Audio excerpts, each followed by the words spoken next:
Welcome to a very special edition. Those of you who have been watching regularly or listening over the years on radio know I've been doing this a long time. This Earth Day, 29 years. And there's somebody I know who's been doing it almost as long as I have, if you count my national program on ecoAmerica, started 2004. And that's why I wanted to have Bob, aka Robert Perkowitz, because he is the founder of an organization called ecoAmerica. If that's a broad, ambitious name for an organization, their reach is broad and it is ambitious. So welcome to Code Green. Great to have you, Bob. Thank you, Betsy. I want to hear about the genesis, maybe pun intended, of your organization. It's interesting to me for many reasons besides the longevity, but you have a faith-based approach in at least one branch of what you do. And you work with institutions and you work with religious organizations and health operations of all kinds, and probably more than that. But those are the ones that you can really reach a lot of mainstream Americans. And that is the challenge, right? I know it, you know it, to go beyond the choir. And like I say to my friends who are not necessarily self-identifying as environmentalists or actives, yet they have children, some grandchildren, you'll say, I'm not really into this. And I'll say,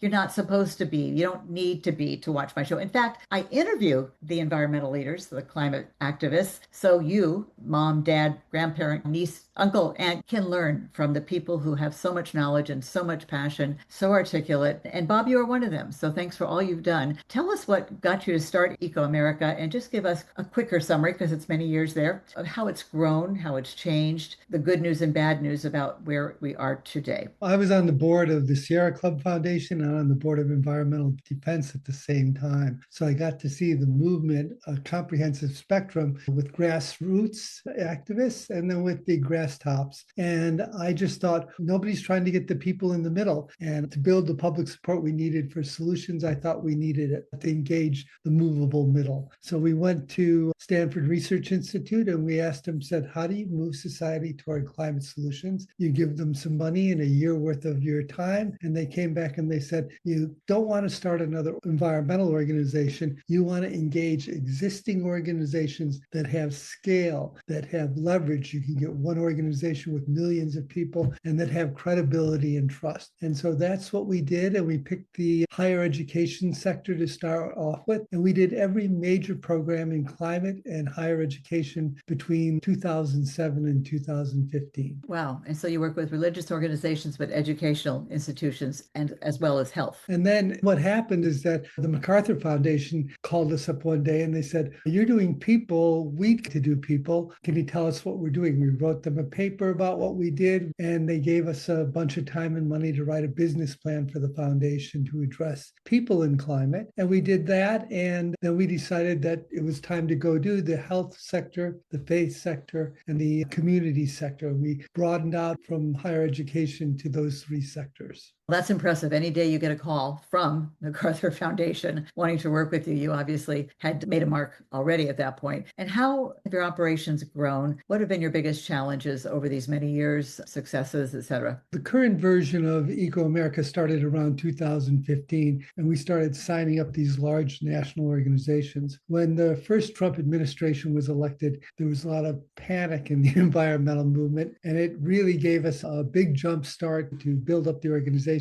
So right now we do the climate programs with or for about 113 national organizations. That's phase one was higher education. Phase two was get these national health, faith, and community organizations. Phase three has been to go local and help them not just get the national organizations, but get their districts or states or synods or whatever they have and activate people at that level. So we've been making things for that last 40 feet or 6 feet of communications now. Let's talk about justice. That is common these days to talk about environmental justice in some circles. In other circles, they're rolling it back. But that wasn't the case quite a few years ago. It wasn't so well understood and well funded, or at least it was until Trump. If we look at climate, democracy, and justice as a Venn diagram that are basically overlapped 100%, all the people that are concerned about climate change are concerned about democracy and justice. And those people who are trying to turn the country into an oligarchy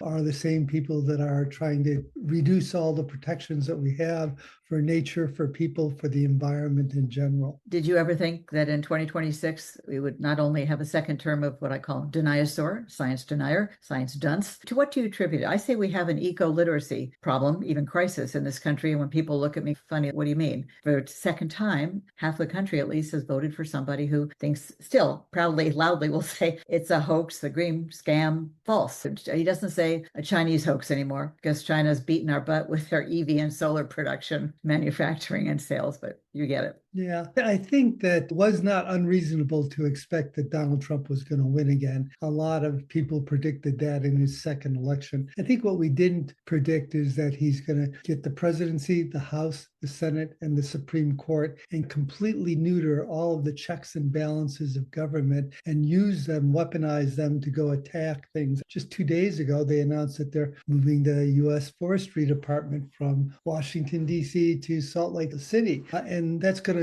wipe out 80% of the jobs, but that's what they're trying to do. So I don't think we anticipated the level of destruction that is happening to our government. You talked about justice and democracy, and of course, to the environment. We thought those are the three things that the current administration is working on. And they came in, hit the ground running. And it's such a terrible thing to say about making things worse, but that's what they're doing. The first time they did some predictably negative things on the environment because they are, I'm sorry, most of the party is in bed with the oil industry, chemical industry. Why do I say that? Not one Republican voted for the Climate Act. And of course, they're trying to claw back the millions that Biden somehow got through at a time when our climate crisis could not be more evident. How do you sleep at night? I have trouble a lot. It is true that the climate impacts are accelerating more quickly beyond our imagination. It's also true that climate solutions are accelerating way more quickly than we thought. And you just mentioned China, what they're doing with 80% of the wind turbines, 80% of the solar panels. They are leading the world into the future while we are building this little mud wall around America, thinking that we can stop it. But the demand for gas and oil is going to start declining a whole bunch. If you just look at data 3 years ago to today, you can't look at 3-year-old data because the last couple of years have been astonishing how clean energy has recirculated, get up to the top of the pile here. So I sleep at night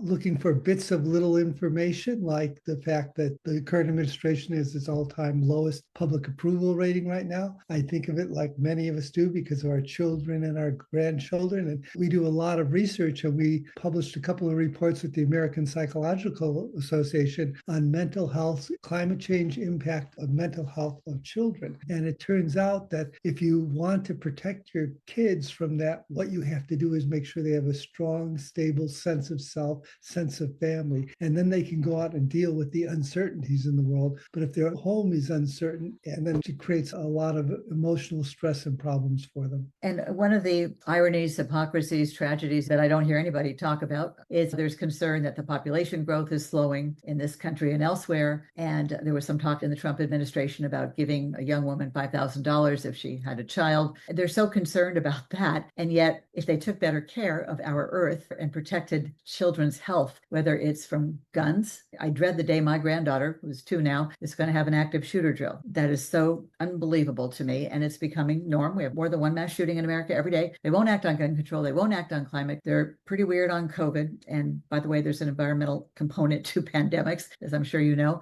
but most Americans don't. So do you blame young people for not wanting to have kids, for being depressed, for even seeing a suicide rate? Corporate media will tell you it's all social media. It's Facebook, it's Instagram. It's part of what they're seeing on social media and whatever other media they consume about the reality, the science of what's going on. And the adults in the room, too many, the leaders, are making it worse. Like I said, loudly and proudly. How can that be encouraging? I don't think it is encouraging. Things are not right. Most people right now are backing up on climate change. The organizations and the individuals, they don't see other people around them doing anything about climate change. So that's how people get their clues for life. Pluralistic ignorance, there's different names for it. But if they don't see anybody, they don't think that climate change is really a big problem, or they're afraid to talk about it because somebody's going to start screaming at them or whatever. Fantastic example of this. 15 years ago, if you said to Americans, are you concerned or very concerned about climate change? You'd have 27-30% of them would say that they are. When you ask them if the people around them are concerned about climate change,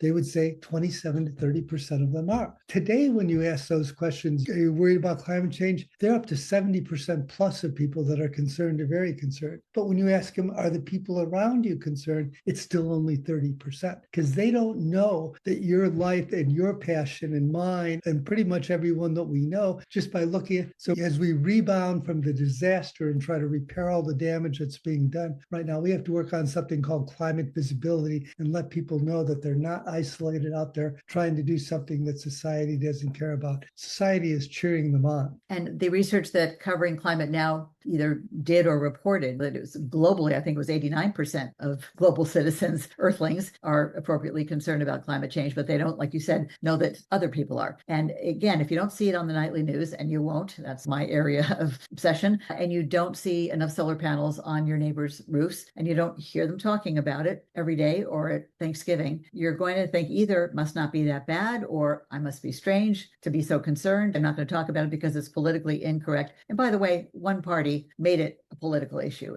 That was never the case before. And it's right-wing media, well-funded, that did all that over 30 years. And we're seeing the results of that now. Yeah, I read another bizarre statistic that you take a look at the category of assets in the world, and the number one category of assets is real estate. And there's $400 trillion worth of real estate valuation in the whole world. And then you say, what's number two? And number two is fossil fuels. And there's $150 trillion of fossil fuels out there. And then you get to number three, and it is like buildings or something else like that, but it's only 20 or 30 trillion. The two biggest piles of wealth are overall real estate and fossil fuels. So people are going out there and digging up that stuff. When you have an oligarchy, you have nobody, you extract all the wealth from the planet, and then you put the pollution back on the planet. You get the money by stealing it from the public, and you save costs by dumping your waste on the public and not having to pay for it. And you mentioned real estate. It's really hard to get insurance, fire insurance, especially. I live in Northern California. We just bought a home and we were very lucky to get partially covered, not fully. The costs of these extreme weather events to life, limb, property way outweigh what it would be if we would be smart and be more proactive. And the insurance industry is changing and going away, making it harder, not easier, to get insurance when more people are going to need it. That short-term, near-term vision without thinking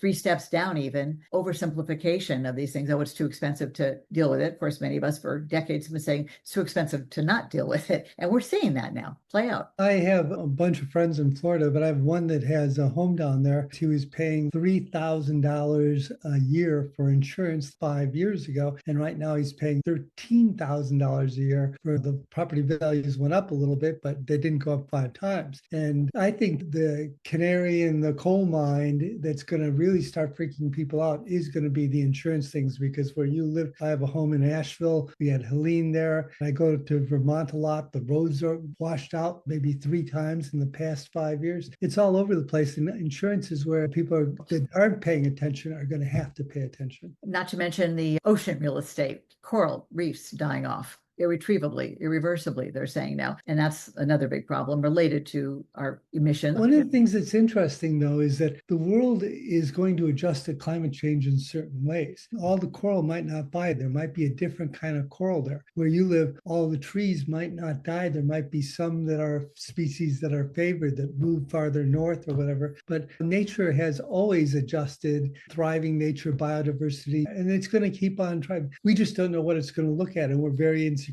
because it might not support what we're doing right now. And so many ecosystems are in decline when you hear about what's going on with species, for instance. And we're overreaching. Earth Overshoot Day comes earlier every year, meaning humans are using more resources than any one planet or country can provide. And those are indicators that I pitched that story to CNN when I was pitching them on a series on solutions. Imagine that. And they were, oh, no, we don't want that. It's a big part of the problem if Americans are not as well educated as they could be. But I think there's also a problem, tell me what you think, Bob, with being overly positive, overly optimistic. What you said is true. There maybe coral will recycle itself and find a way to live on, and trees and oceans somehow. But we shouldn't count on that, right? Because we are causing a lot of damage very quickly if you look at geological times. And sometimes people are a little too lax about thinking it's going to fix itself. I'm talking Friday to a large retirement community about climate change. And most people out there know a fraction of what you know about climate change. And when they hear that stuff, they do get afraid.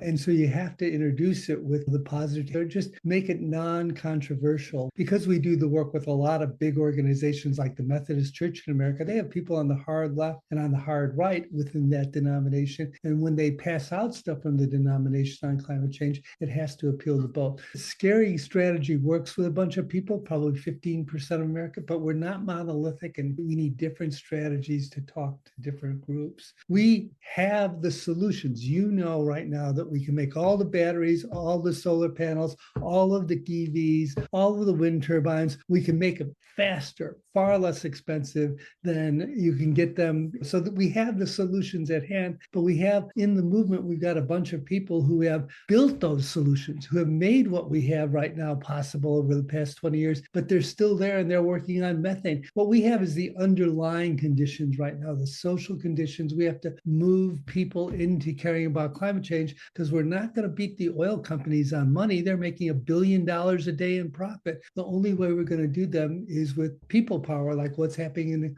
Hungary right now, where they're voting out the president, and what will hopefully happen here in 7 months in November. What you're saying is reminding me of Al Gore's famous quote from Inconvenient Truth, which he's repeated many times. We have renewables, but the one thing that doesn't seem to be renewing is political will. And that continues to be the case. I guess my hope comes from it being so evident that this administration is doing a lot of damage, but just speaking in the green zone, that will be part of the backlash during the midterms, because they're not trying to hide it. It's pretty darn obvious. But you touched on the issue of education, which is what you do, what I do. You do it on a much broader scale. People say they're concerned. They don't know what to do. They don't know how to do it. And that is because I don't see any place in major mainstream media outlets with regular programming on that. So we have to do it on our own, we who are concerned and have our areas of expertise. I wonder sometimes if all Americans knew what we know, would they be doing a lot more for their children and grandchildren, or their niece or nephew, or their community, or your country? You don't have to be a parent to love this place, because that is the problem, is some of it is ignorance. And that's a terrible reason to lose a perfectly precious planet. There's a Citizens Climate Lobby, which I'm sure you know. That was amazing to me when they came along, and they would get thousands of people to pay their own bill and come to Washington, D.C. and go lobby and learn about climate change. But then they focused on one solution that didn't take, and then the whole thing didn't have the same vibrancy. I think there's 80% of us that really care about climate change, and they want to do something, but they don't know what to do. They don't know how to do it. Nobody's asking them. Nobody's helping them. And a lot of our role, your role, my role, is to ask these people and help these people do something. And the number one thing that I suggest to them is live your values. If you care about it, learn about it a little bit, talk about it, get people to vote on it. Maybe you don't eat quite so much meat. Maybe you drive a car. Maybe you put a solar panel on. You don't know what to do, but the truth is that everything that you do every day, almost everything, relates to climate change. And you can make a big difference by being a little rock in a pond and watching the ripples go out. What I said for a long time, we all have an impact. It's just that we're having a positive or negative. And one of the secrets about the positive impacts and doing things like what we're talking about, even if you start small or stay small, I think it tends to lead to bigger steps and desire for more information, education, and inspiration, where it can be found places like what you're doing and what we're doing. And it does release eco-anxiety to be doing something. And P.S., people who go to green climate conferences, it's remarkable how upbeat those people are, and a sense of urgency about sharing what we know. I think that's probably core, that it's the people around us that care about us, that we care about, that give us the energy to go out and deal with the bad things that we have to deal with every day. So I'm 100% behind trying to encourage people to do things, as much as I try to warn them of the consequences of not doing things. And one of the things I like in your mission statement, I believe, is that we need to shift from focusing on mitigation and adaptation to restoration. And that is a big word right now, but that is the key, isn't it? And some of Earth will rebound if we help her and stop hurting. You look at some of the African countries, you look at Australia, you look at China, and they are planting trees and forests by the tens of millions of acres. It's just millions and millions. In Nigeria, I think, has planted something like 1 billion trees, right? And that's restoration. But you can do that if your church has around, or you live in a community that has a park, you can try to restore that more toward natural conditions. And it'd be good for the park, be good for the people, good for your property values, good for everything. The US is falling back, of course, and that's nothing to be proud of, especially as supposedly a superpower. It's not a good example. I want to go back to one thing you said about Citizens Climate Law, because I really had a lot of hope for that. I happened to be standing next to Marshall Saunders, who started it on a curb in Nashville, 2007. We were there for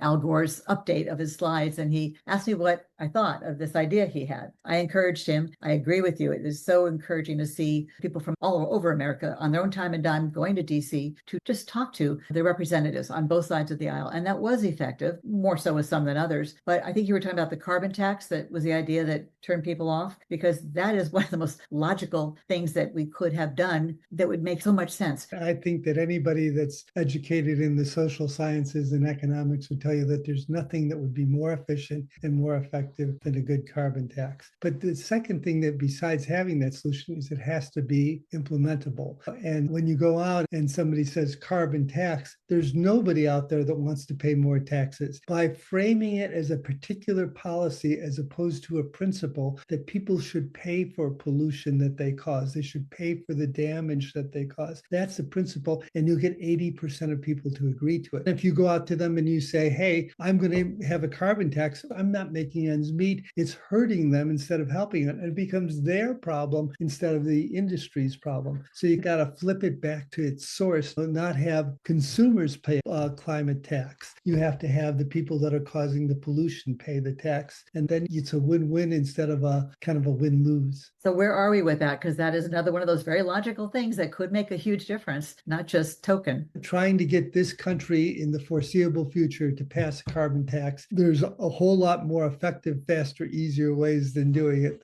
I don't think you'll get people to do that. I think they tried changing the name, like dividend instead of tax. I guess that didn't stick either. Yeah, but why should people pay for it? Why should they? I think they had a formula. I won't remember it now. It's been some years where they wouldn't actually be paying more. You get a benefit if you invested in renewable energy, but that's probably a little more complicated than the average American taxpayer wants to focus on, listen to, because they did think this through, but it's complicated. And that's the problem. Once again, where are people learning about these things that are so critically important? If you take a look and you compare Texas to California, right now, the electrical rates for electricity in California are double what electricity costs in Texas. But the average household in California pays less than the average household in Texas. And that's because California, over the last few decades, has passed appliance standards, has made everything more energy efficient in the state. And then therefore, they use half the energy, less than half the energy that the Texans use for the same thing, because they're an oil state and they want to burn that stuff and make money on it. It's just very hard to go out and argue that people should be paying taxes right now when the number one issue is affordability in life. And a lot of people are having big problems. I think there's things that we can do for the midterm elections, things that we can do for the next big election in 2028 that might be more effective than saying pass a tax. But then again, if we got the House and the Senate and the presidency and the Supreme Court, the first thing I do would be put a tax on carbon. And we hear every day on the news, everybody complaining about the cost of gas, and no, Trump can't reduce the price of gas or eggs or a lot of things that are more global and have a lot more complex factors. But those of us who have been driving EVs or hybrid cars for a long time, now that the prices are finally coming down, you don't have to buy a Tesla or a Lucid to have either a hybrid EV or full hype EV. I don't know if China's selling their cars yet here, but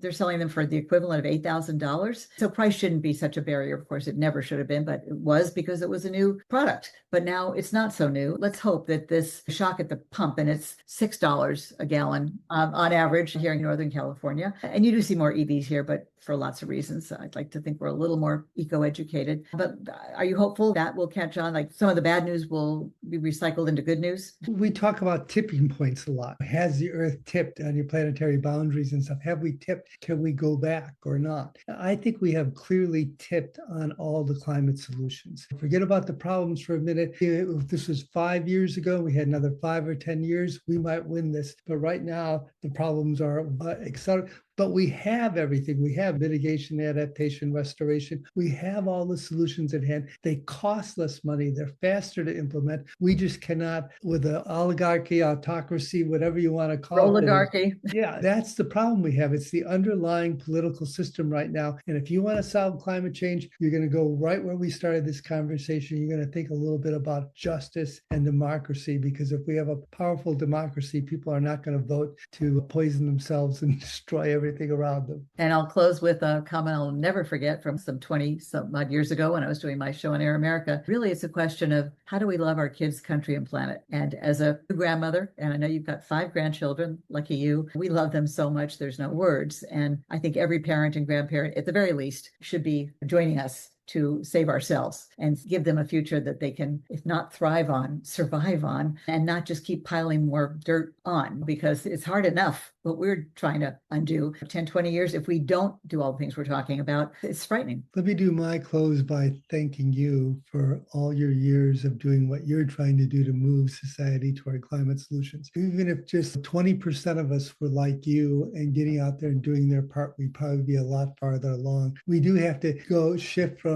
the old mitigation stuff that we've already solved, and then we have to shift to the new world, which is how do you make sure we have rule of law, justice, fairness, equity, democracy. We've got to focus on those things, because if we lose those and it delays this thing by another 10 years, we may or may not be past tipping points now. But if we delay the solutions by another 10 years, we will be. So many people, when they see me struggle over all these years, having been way too early, who would have guessed in the fossil fuel industry putting so many billions into denial? That was a little bit more wicked than my optimistic brain could understand or imagine. But so many people have said, why don't you go be a spokesperson for the Sierra Club or NRDC or Earth Justice? I say, because they're reaching the choir, and God bless the choir. We need to go beyond. Their members get it. That's why they're members. They get a newsletter every week or month. That's why I really respect and admire what you're doing, because you have found a strategy, a way to reach beyond the choir. And I've been trying to do that. It's not easy when you're having to do independent media, social media, and not loving promoting yourself all the time. But I am determined, because you know what, as I'm sure you'll agree, the more we know, the less we can stop or even slow down. This is Stanford Social Innovation Review, a quarterly journal from Stanford, one of the best universities in the world. And they talk about innovations in moving society toward different things. The feature article in the winter 2026 is on ecoAmerica